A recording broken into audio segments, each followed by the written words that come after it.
Delivery होने से थोड़े दिन पहले बॉडी उसकी तैयारी करती है। इवन थर्ड ट्राइमेस्टर में लास्ट फेज में आपको ये चीजें फील होती हैं। कुछ दिन पहले से आपको क्या ऐसे सिम्टम लगते हैं वो मैं आज आपको बताने वाली हूँ इस वीडियो में। Welcome to YouTube mom.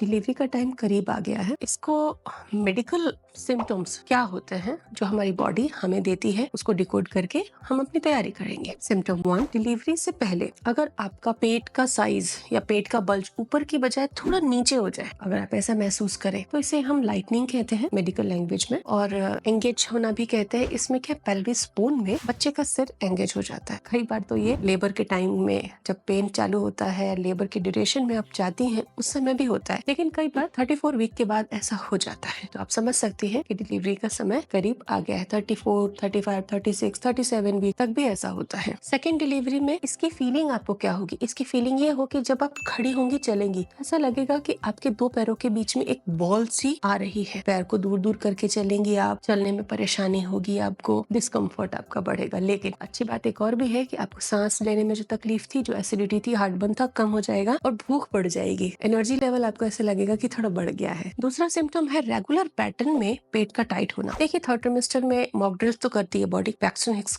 जिसको कि हम कहते हैं ब्रैक्सटन हिक्स कंट्रैक्शंस। इसमें बॉडी एक प्रिपरेशन करती है डिलीवरी के लिए, लेबर के लिए। लेकिन अगर पेट की टाइटनिंग एक रेगुलर पैटर्न में हो, दर्द जो है पीछे कमर की पीठ की तरफ से उठ के आगे की तरफ आ रहा है, कंट्रैक्शंस आ रहे हैं, और ये रेगुलर पैटर्न में 2-4 बार होके खत्म नहीं हुए, एक दिन 2 दिन है, तो समझिए कि आप बहुत ज्यादा करीब है डिलीवरी के। रेगुलर पैटर्न में टाइटनिंग, सॉफ्टनिंग होना ट्रू लेबर का साइन है। लेकिन अगर ये डिसकंटिन्यू हो जाए, 2 घंटे में रुक जाए, तो ये मॉक ड्रिल है। 9वां महीना चल रहा है, अचानक से ढेर सारा म्यूकस डिस्चार्ज आपको फील होना लगे। अगर उसके अंदर थोड़ा ब्लड भी है तो ये बहुत ही प्रोमिनेंट साइन है कि अब बच्चेदानी का मुंह खुलने वाला है। बच्चेदानी के मुंह पर म्यूकस प्लग लगा रहता है, जो कि डिलीवरी के समय बच्चेदानी का मुंह खुलने का पहला संकेत होता है कि वो रिलीज होता है। तो आपको काफी मात्रा में डिस्चार्ज महसूस होगा, और कई बार इसमें हल्का फुल्का ब्लड भी मिक्स होता है। म्यूकस डिस्चार्ज बढ़ जाना क्लियर सिम्टम है बहुत करीब डिलीवरी के समय के होने का। इसको आप सर्विक्स ओपनिंग की शुरुआत कह सकती है। चौथा सिम्टम, चौथा संकेत, चौथा बॉडी का साइन कि आपको